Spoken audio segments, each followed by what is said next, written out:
Hey guys, welcome to another video. Today I am going to be talking about my experiences on Lamictal, also known as lamotrigine. So lamotrigine is an anticonvulsant which is used to treat epilepsy, but in lower doses it is also used to treat bipolar disorder.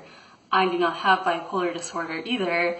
I was taking this medication because it helps with impulsivity, which is something that a lot of people with bipolar do struggle with. I struggle a lot with self-harm and suicidal thoughts, so that's why it was prescribed to me.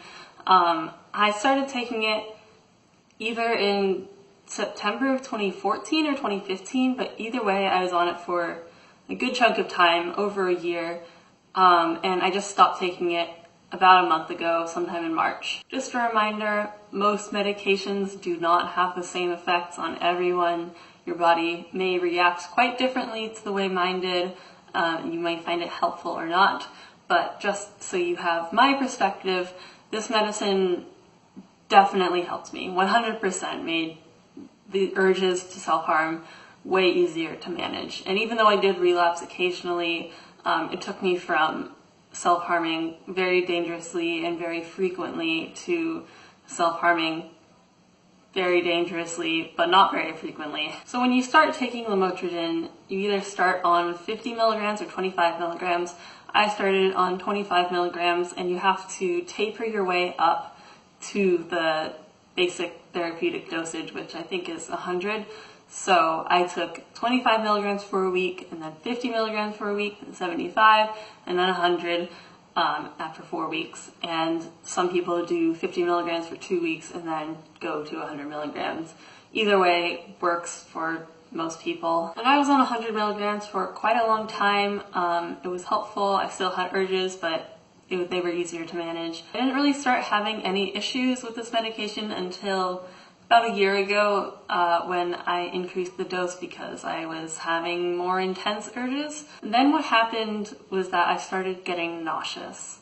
And I'm just going to show you like the pill so that you can see what it looks like. So this is a 100 milligram tablet. It's like pretty decent size, and here's in the palm of my hand.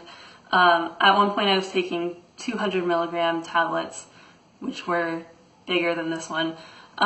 Is it going to focus? I don't know.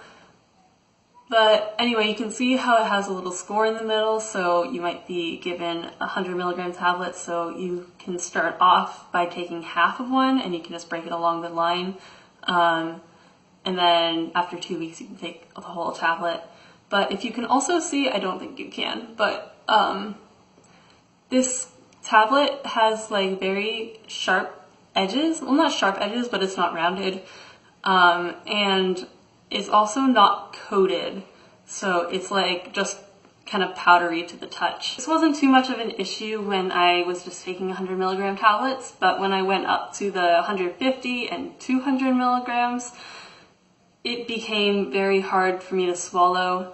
I might just be bad at swallowing pills. Yeah, because the edges weren't rounded and because it wasn't coated, and it didn't come in any other form. A psychiatrist and I looked at all the different brands that lamotrigine comes in, and there was no capsule form. So I had to deal with the pills that were hard to swallow, and it started making me nauseous. And when I say nauseous, what I mean is it felt like some of it would get stuck in my throat, like in the back of my throat.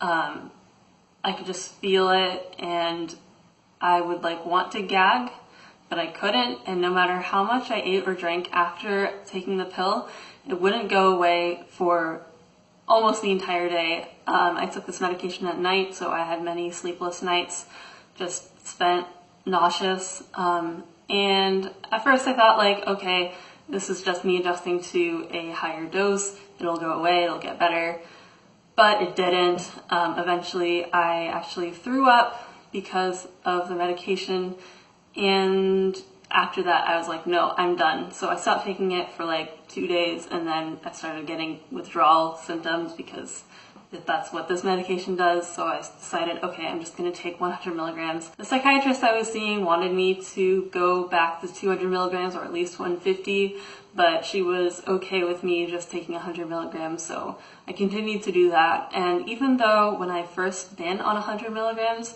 I hadn't gotten nauseous, for some reason I kept getting nauseous this time, and the nausea would happen a few times a week. And again, I thought maybe eventually it'll just go away, my body will get used to this medication, I'll get better at swallowing it normally. Never happened. So in late March, after several consecutive days of sleeplessness and lots of nausea, I decided I'm done with this medication, and I just stopped taking it cold turkey. I didn't really talk with a psychiatrist or a doctor about it, which is a terrible idea. 0 out of 10 would recommend. But that's what I did because I was just so fed up with it. The nausea went away pretty much immediately, but also because this medication actually is helpful for the things that it was supposed to help me with, the impulsivity, I started getting just like the worst urges to self-harm that I'd had in years. I don't know if I even want to say that they were urges, because it wasn't so much just feeling like I wanted to do it, I wanted to self-harm or even commit suicide. It was like I pictured it in my head and I could see very vividly like the situations of me being dead or having self-harmed, and I've managed to resist them, but that's just because I'm on other medications and I'm seeing a therapist and stuff. I don't know how I'm getting through it, honestly. I stopped taking this medication a month ago. The vivid imagery started happening and it started to die down. I don't know what's gonna come next. My treatment team is aware that I stopped taking this medication. They've been aware of it for a while and we're working on replacing it because I just refused to start taking it again because it was just making me so nauseous. But hopefully if you are being recommended this medication, that won't happen to you, because it didn't happen to me for quite a while. And it actually really helped me with what it was supposed to help me with, so I don't know. It's a very mixed bag with this medication. Ultimately, it wasn't worth it for me, but I'm sure that it is very helpful for others. Yeah, I hope that you found this video helpful. Thank you for watching, and I will talk to you all as soon as I can.